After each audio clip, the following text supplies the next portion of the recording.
Under 19 ലോകകപ്പിൽ കിരീടം നേടിയ ഇന്ത്യൻ ടീമിനെ അഭിനന്ദിച്ച് പ്രധാനമന്ത്രി നരേന്ദ്രമോദി. ടീം വിജയിച്ചതിൽ അഭിമാനമുണ്ടെന്നും ടൂർണമെന്റിലുടനീളം മികച്ച പ്രകടനം കാഴ്ചവെച്ചെന്നും മോദി പറഞ്ഞു. ഈ വിജയം നിരവധി യുവ കായിക താരങ്ങൾക്ക് പ്രചോദനമാകുമെന്നും വരാനിരിക്കുന്ന മത്സരങ്ങൾക്ക് ആശംസകളെന്നും പ്രധാനമന്ത്രി എക്സിൽ കുറിച്ചു.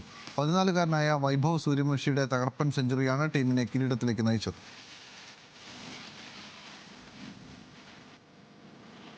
സൗദി പ്രോ ലീഗിൽ അൽ നസറിന് തകർപ്പൻ ജയം. അൽ ഇത്തിഹാദിനെ എതിരില്ലാത്ത 2 ഗോളിനാണ് അൽ നസർ പരാജയപ്പെടുത്തിയത്. സൂപ്പർ താരം ക്രിസ്ത്യാനോ റൊണാൾഡോ വിട്ടുനിന്ന മത്സരത്തിൽ സാദിയോ മാനയും ഗബ്രിയലുമാണ് ഗോൾ നേടിയത്. സൗദി പ്രോ ലീഗ് സംഘാടകരോടുള്ള എതിർപ്പ് കാരണം റൊണാൾഡോ മത്സരത്തിൽ ഇറങ്ങിയിരുന്നില്ല. അടുത്ത ട്രാൻസ്ഫർ വിൻഡോയിൽ താരം സൗദി വിടുമെന്നാണ് റിപ്പോർട്ടുകൾ.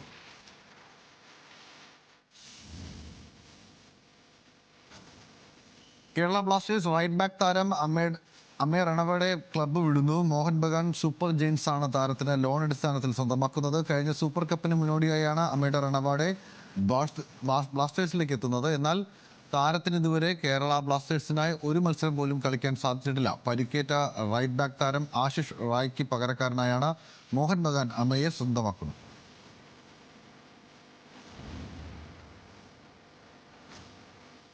സന്തോഷ് ട്രോഫി ഫുട്ബോൾ ഫൈനലിൽ നാളെ കേരളം സർവീസസ് സൂപ്പർ പോരാട്ടം. നാളെ ഉച്ചയ്ക്ക് 1-ന് അസമിലാണ് കലാശ പോരാട്ടം.